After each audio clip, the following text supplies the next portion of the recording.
This is David. David is a music librarian in Austin, where there are no others of his kind. So David goes to Dallas, where he hears there will be a large gathering of music librarians in 2012.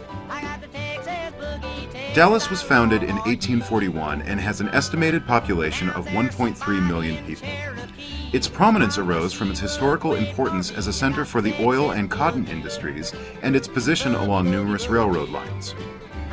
Dallas has developed a strong industrial and financial sector due largely to the presence of Dallas-Fort Worth International Airport, which is one of the largest airports in the world. David checks into the Fairmont Hotel, where the music librarians will be meeting. The Fairmont opened in 1969 and quickly became a luxury destination. The gala opening was labeled Le Bal du Dallas, a glitzy party which doubled as a benefit for the Dallas Civic Opera.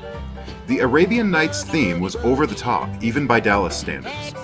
Guests were greeted by 6 uniformed trumpeters, 75 violinists, live exotic fish in aquariums, Persian dancers, a shower of golden confetti, and caviar by the ton.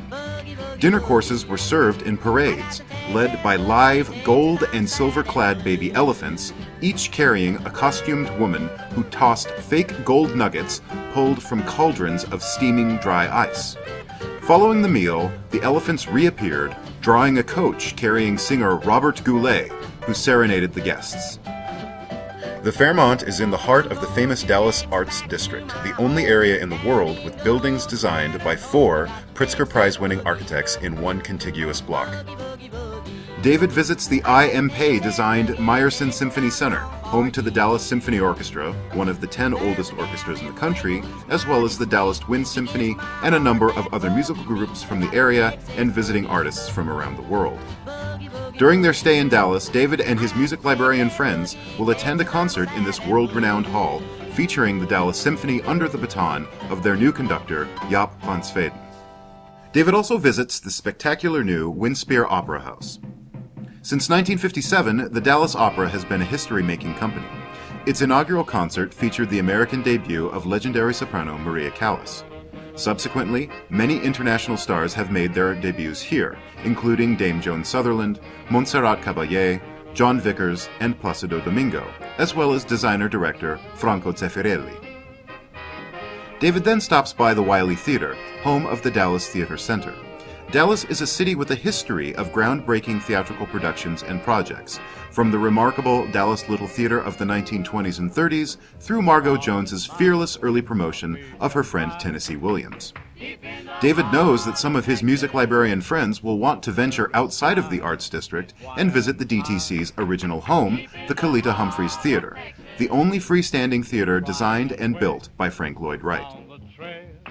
Having read that Dallas boasts more retail square footage per capita than any other U.S. city, David visits the original Neiman Marcus store downtown, which is within easy walking distance of the Fairmont.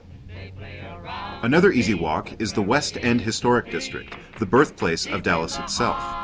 Here is where David finds Dallas's most visited historic site, the 6th floor museum at Dealey Plaza. The museum is located in an early 20th century warehouse that once contained the Texas School Book Depository. Here, David sees the artifacts, photographs, documents, and interactive educational programming which help visitors understand the life and legacy of President John F. Kennedy and the events of November 22, 1963. David also enjoys the other highlights of the West End District, which include Old Red, the famous courthouse that is now home to the Museum Dallas County History and Culture and the Dallas Tourist Information Center, the Dallas World Aquarium, and the Dallas Holocaust Museum. David takes advantage of the DART, light rail, and buses, which take him to Fair Park. This National Historic Landmark, an integral part of Texas's history since 1886, offers the world's largest collection of 1930s Art Deco exposition buildings.